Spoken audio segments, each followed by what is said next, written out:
I hope that you got a chance to weave your realities together. Uh, I will begin. Kritee, you were very sick with COVID for close to 3 months. And out of those 3 months, 3 weeks were quite intense, right? And you and I live in neighboring cities in Boulder and Denver, and we were both under, everybody was under lockdown, but I followed your progress through the daily log that you shared with me and with many other people. And we also stayed in touch through text messages. And your journey made a big impression on me. So I would like to ask you if you could share the story of how you developed the practice that you are offering today in the midst of your illness to help you work skillfully with anxiety and grief that arose for you during that time. Thank you so much, Maria. Thank you for doing this with me. Your messages, your friendship has always been a pillar in my life. And yes, I was very sick. My husband and I kept our bags ready to go to emergency room for close to 3 weeks, those most intense periods where my oxygen levels would drop, I would have trouble breathing, and I would have chest pains which felt like a heart attack from time to time, including in the middle of night. And I am a long-time meditation practitioner. But what I need to practice meditation is my ability to sit down in full lotus or half lotus, have my back upright. And I couldn't do that. Things that are usually accessible to me were not accessible when I was sick. I also couldn't rely on deep breathing, which is something that also calms me down and is usually recommended as a first step to calm down because my breath was rough. Focusing on the breath actually made me anxious. Are my lungs collapsing? So in that situation, what my mind ran into, and I will send these resources to everyone who's registered, I thought of a number of books, and especially this one, which is Building Resilience to Trauma. This book was written by trauma experts who end up going to places where cyclones, earthquakes, and such have hit, and the community has lost absolutely everything they had. Yeah, when people have lost their family, friends, they have jobs, maybe their homes, what do they do for trauma resilience, right? And things that came to me through remembering that I had read that book, I didn't even pull this book off the shelf. I had no concentration to be able to focus on the book. I started doing those practices intuitively. And then what happened, through my log, I came in touch with other people who were very sick, including people within EDF, and they started asking me, what are you doing to stay calm or grounded? And it was over phone, actually. One of my dear colleagues who is in this session, and I will not use their name, I went over these steps without dividing them into these 5 neat parts. They helped me name these practices I was doing in the middle of night for myself. And that is the birth of these practices, that article that I sent and some of you might have seen. And once I said, oh, I have a limit, I know what these steps are, I wanted to share them with as many people as possible because they were helping me, and I thought with some explanation they could help others because I had simplified them. Instead of needing to read a book, I had broken them down into parts that I could keep repeating for myself. Does that make sense?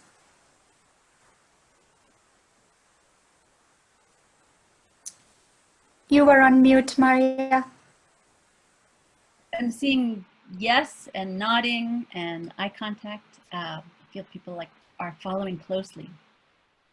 So Kritee, the heart of this practice, as I understand it, because we've been talking and we've been experimenting, been receiving some of this practice, and the heart of it, as I understand it, has to do with the way that we can draw on our lived experiences of safety, and in ways that we maybe don't realize, and that we had a very, very powerful experience of that, right? Because I am someone who, I don't easily, experiences of safety don't easily come to mind. I have a background of childhood trauma.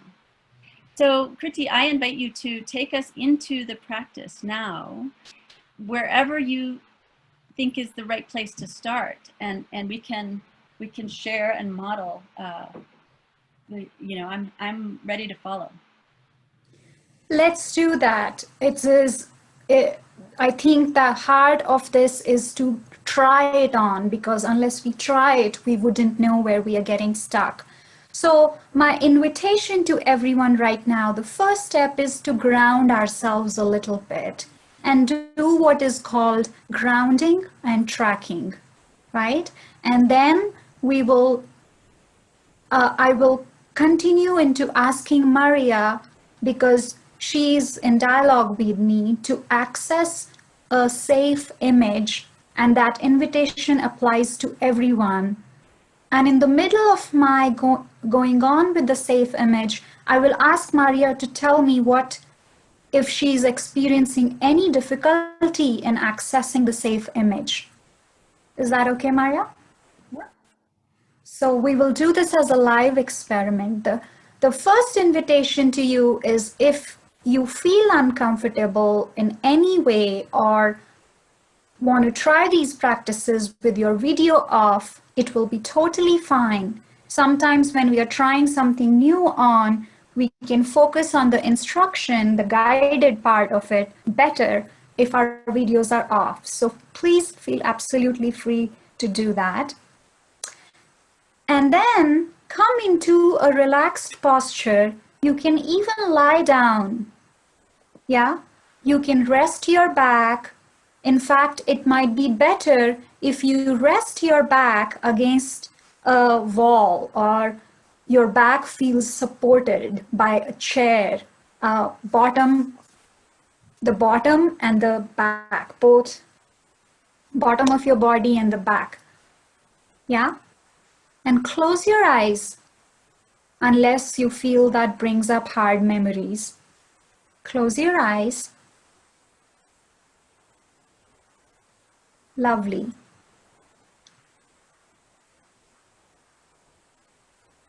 Now, allow yourself to feel the ground under your feet, if your feet are touching the ground, or allow yourself to feel the support of the chair. Nothing else. You have this chair, this physical thing that is supporting you right now. Can you feel your body touching the chair? Can you name the sensation that you feel as your body touches the chair? You can say solid. Sometimes when you touch something, there is a tingling between that surface and your body. You can say warmth, pressure.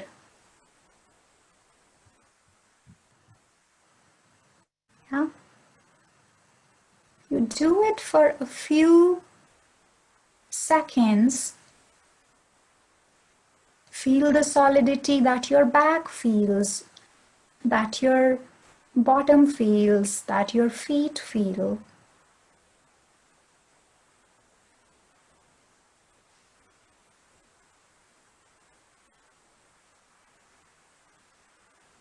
And try to go to, this is very important, try to go to that sensation which feels restful.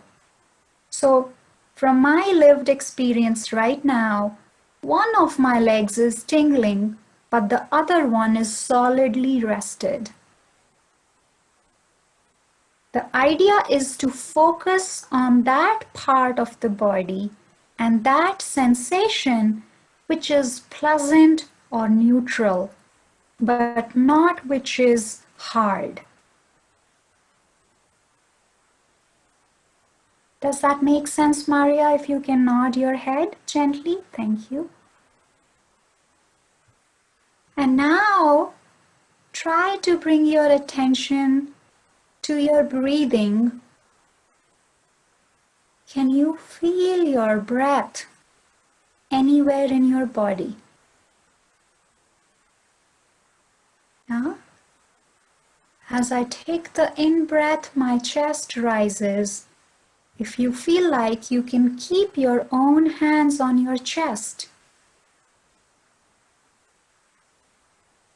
You don't have to. But if you put your hands on your chest, sometimes you can feel your breathing. You can feel your heartbeat a little better.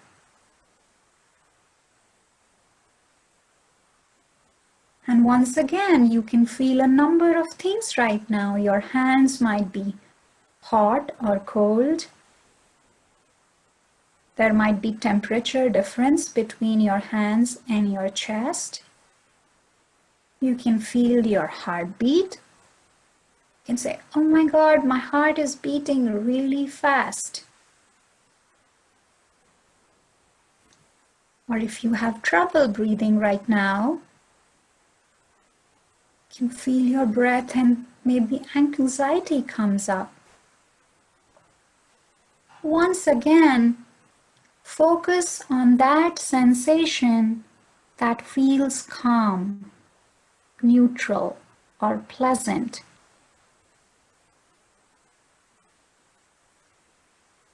So you might like the warmth of your own body when you touch yourself. I like the feeling of breath as it feels in my nostrils, as opposed to how the breath feels in my chest. Maria, checking again, does that make sense? Okay. So now at this point, I invite you, if it feels comfortable, you don't have to. It is enough what we have done to for grounding and tracking. But if you want, if your breathing is smooth, I invite you to take 5 deep breaths. Breathe into the count of 4 or 5. And do a long exhalation.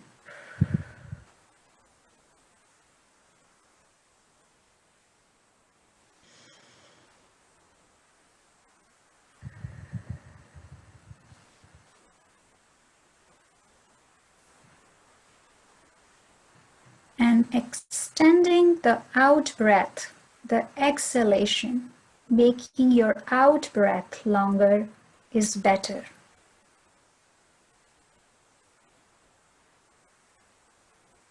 They say long exhalations are the single most important way out of panic attacks.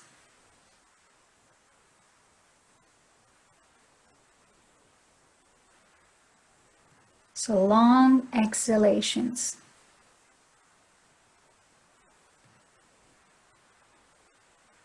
And let's just do one more round of tracking. Where can you sense your breath? And go to that part where you feel neutral or pleasant. Okay. Now the next part of this is accessing a safe image.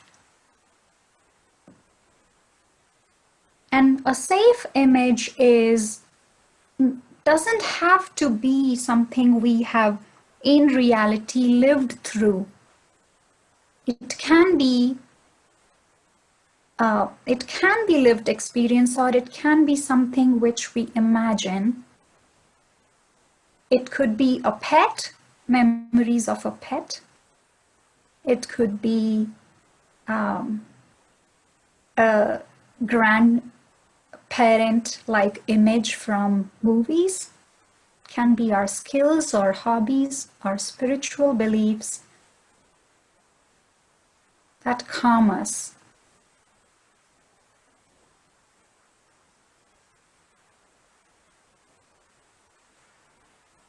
And here's where I'll invite Maria back into the conversation. Maria, you and I were talking earlier, and you were telling me about your partner, your husband's Bruce, how closeness to him feels something you derive comfort and nurturance from, right? Yes. Would you mind if we did 2-3 questions right now to clarify what safe image is? Sure. Say more about how do you imagine your spouse, Bruce, to be? Describe it. This is what we call going deep into the image so we can allow its impact to land on our body. So say something more about your partner and your connection. This is really just almost small fragments, because something about safety is hard for me. But when I think of my partner, his name is Bruce, undeniable. I have undeniable kind of sensation of like his presence, his shoulder. He wears plaid shirts, and there's the feeling of his shoulder underneath my arm, and he has cool hands. And so I think I get a fragment of what it's like to just be holding hands, and that feels like something. That's wonderful. That's exactly what we mean by going deep into our safe image. For me, that safe image, I also got fragments when I first did this process with the help of a friend. I could say, oh, I feel that my mother cares for me. I can't think of a safe image per se. But the important part is that it doesn't have to be one single simple image. It's actually a composite. So Bruce in plaid shirt, cold hands, that's your 3-dimensional image. So everyone right now, we are speaking continuously, but you will have to try it at length at another time, but take a few more minutes and without being able to share it, tell yourself, what is that safe image that you can make 3-dimensional right now? Ask your own self the question, what can I add to this? If it's a pet, can you imagine the texture of their hair? Can you imagine how the pet licks you, or how it feels the pressure of their weight on your body? And we might have to try different images to see what resonates with us. Does that make sense, Maria?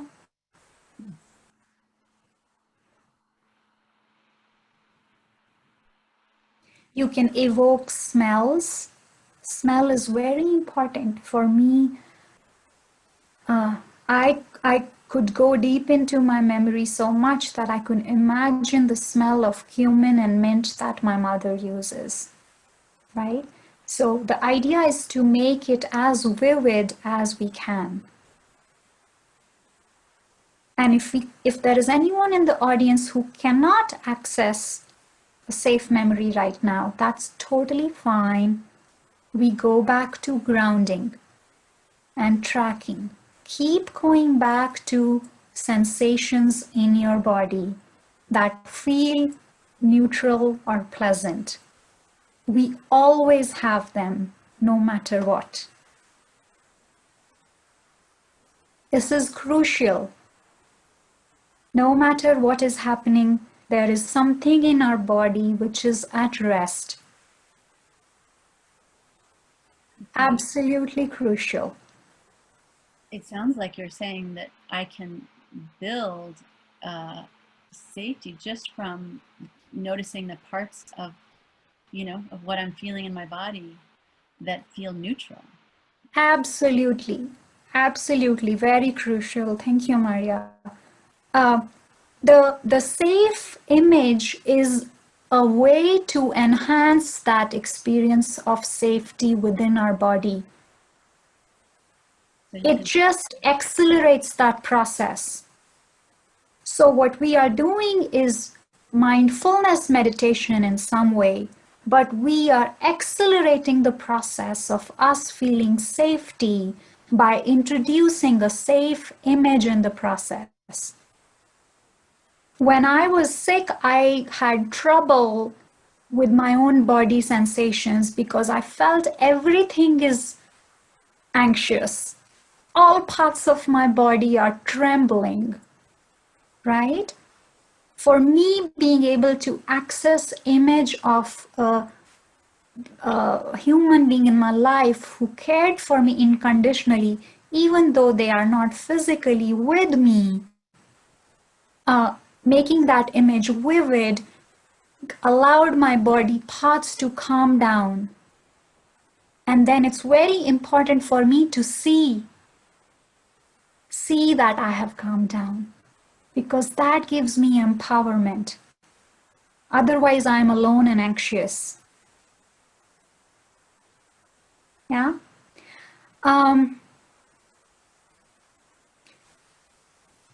Maria, all yours. What questions would you like to ask, or do you think we should open up for questions from audience?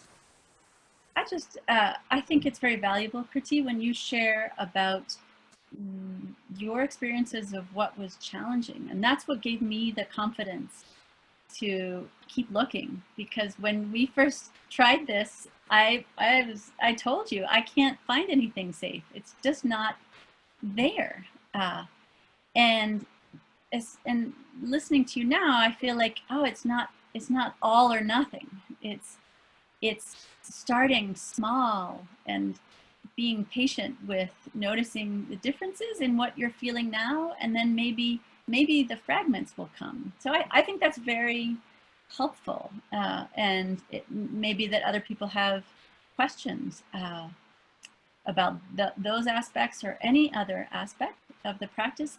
If you would like to ask a question, please put an asterisk in the chat box. Just go to the chat box and make sure you're sending your message to everyone, and put an asterisk. And that's how we'll know that you have a question and we can call on you. While questions are coming in, I want to tell people that I have 20 years of meditation experience, and I have done many kinds of meditation practices. Maria and I have talked about us being grief ritual facilitators. We really bring out the grief and do things to release them. But this process, I really trust it. I would not have offered this session if I didn't trust it, because I did it when I was super anxious. This process helped me avoid trips to ER, because after a few minutes of grounding and tracking my body, remembering my safe image, I could say, no, my breathing has stabilized. I don't think I'm having a heart attack. And it's okay. I can wait until morning. So, so what Maria said was so beautiful. It's important to try it for a few times and build on it. It's not all or nothing. Just learning to ground ourselves and track our sensations is absolutely crucial for any trauma release technique, because we don't feel anxious because of what is going on in our minds. We feel anxious because our body sensations are hard. This is Trauma Science 101. Our minds can just create a cycle, a loop of thoughts that keep going and going. But in the end, actual anxiety, right, is felt in the body. So we fix it by going to the body. Does that make sense? If people can shake their heads. Maybe also people, we could invite people to, if you just want to share about your experience in the chat too. You don't even have to ask a question. You can just type into the chat box, you know, what's happening for you. Do you experience this flowing? Do you experience getting stuck? What observations do you have? We have a question in the chat box from Jeff Young. Kritee, do you see it? I can read it. Have you noticed your ability to utilize this method of finding and staying in this safe space? Have you noticed it getting easier and stronger over time? Absolutely. I think it relates to what Maria and I were talking about earlier. Our safe images are fragments at first, right? They are not three-dimensional. We don't associate color, texture, sounds, or smells to them. Over time, it has become much easier for me to recall my safe images and imagine the whole gestalt, the whole thing. And then it's like, you know, hugging my spouse is very comforting for me, but the point is, how do I create that feeling of hugging someone without their physical presence? And it becomes more and more possible over time. And our confidence and trust in the process also builds. So, yes. Suzanne has a question. Should we stick with one safe memory or image over time, or try to find more than one? Very good question. If one image is not resonating with us, we should shift quickly to another one, right? Because there are complications sometimes. It's just not resonating. But once we find a good one, we can go deeper into it, right? The other very important thing that I referred to in the article is, when I think about my mother now, she's my go-to number one safe image. That image also brings up grief, because COVID lockdown means that she cannot visit me and I cannot visit her. Yeah? So each of these safe images can have some grief embedded in them, or they might evoke some unrelated grief, which is what happened with Maria and me in our earlier conversation when we were preparing for this session, because emotional landscape is always connected. You cannot separate out safe image from unsafe image 100%. You pull one thread and you can pull the whole thing, because you've gotten in touch with your emotions. Yeah? So when that happens, When that complication arises, first of all, grief means nothing else but love. I grieve that my mother cannot be with me because of that love. So we have to reinterpret grief. We cannot, I am not afraid of grief. I embrace it. And it takes time to do that, but it will happen over time. The second thing, if unrelated complications arise as we go deep into any memory that we choose to stick with, go back to grounding. Yeah, go back to tracking and go back to neutral and pleasant sensations. Same principle, we can keep doing it over and over again. Does that make sense, Maria? If we feel unbalanced by what is getting pulled up from our subconscious mind, right? As we go deep into our safe memory, it will stir up the waters. We are trying to calm ourselves, but the unconscious and the subconscious is not in our control. You stir up the waters, go back to grounding and tracking safe sensations. And that dance works. Did I answer your question, Suzanne? Okay.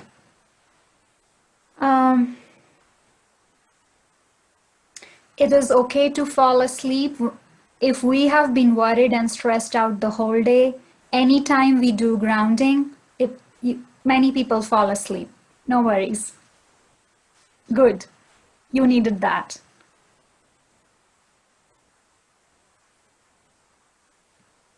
Maria, anything else coming up for you as you hear this? You are on mute.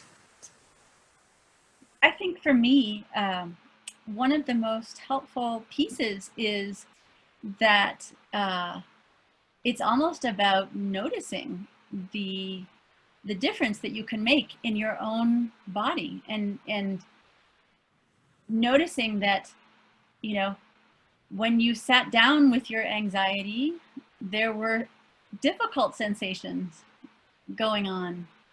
And that just by spending time with the fragments of your own experience, even pulling the tiniest fragments of safety or full-blown images of safety, that you can transform your sensations. And the noticing of that before and after is very joyful, and it really feels like a resource to me to know that that is possible. Bang on, I would say. That's the sense of empowerment. No matter what is happening outside of me, I can empower my own self and access a safe memory. When people are deep in trauma, this book is full of those examples. This book is not most easily read. You know, it uses a lot of technical language. It's full of examples of how people accessed safety, even when chaos and trauma was all around them. And the key point when we are in the middle of traumatic situations is not to go deep into explaining the trauma. Many psychotherapists, and we've all done this in one way or the other, even if you're doing it with a friend, we keep on explaining what harmed us, how we were about to be hurt or sickness. The focus of trauma resilience practices is to focus on when you began to feel safety in spite of whatever was happening. When you touched the hand of one person who could pull you out of that earthquake rubble. When you knew you were going to live. When you knew you have survived. Remembering that safe image is empowerment for all life. So we have a bias towards negative images. We remember sounds that make us feel pop, pop, pop, pop. We go into vivid detail about what was negative. Trauma resilience comes from remembering those fragments that we neglect them. Our subconscious and conscious mind says, oh, safe, that's okay. I need to run away from the tiger. I need to look for tigers in my life. I want to be in fight, flight, or freeze, right? And the point is the reptilian brain calms down when you tell it, look, baby, you are safe. It's okay. Look, you are in mama's lap. And you feel mama's lap. You're safe here, warm, comfort. Yeah? So we need to make the safe images, safe sounds bigger in our consciousness, and our body gets calmer, and then we have to notice that we are calm. We're almost out of time. I really want to thank everyone for joining us, people who are on video and people who are listening in. I hope the recording function has worked and we will try to post it. You have any questions or thoughts, very welcome to send them to me through Insider email. Maria, I hope I'm speaking for you, that we are both available in any way we can support your journey. And thank you so much. Do you want to say something last? Goodbye, Maria, before we... I just want to share the appreciation I have for the gift of presence. Is there something very sweet about a gathering like this, especially with something very touching about turning cameras off and staying together and taking in this very delicate and nuanced work. And so I thank you all for sharing the gift of your presence today. I'm also posting, as the folks log off, link to the article that I was referring to. I know people have access to it otherwise, but I'll just put it in the chat window and you can look at it in your leisure time. Okay? Bye-bye.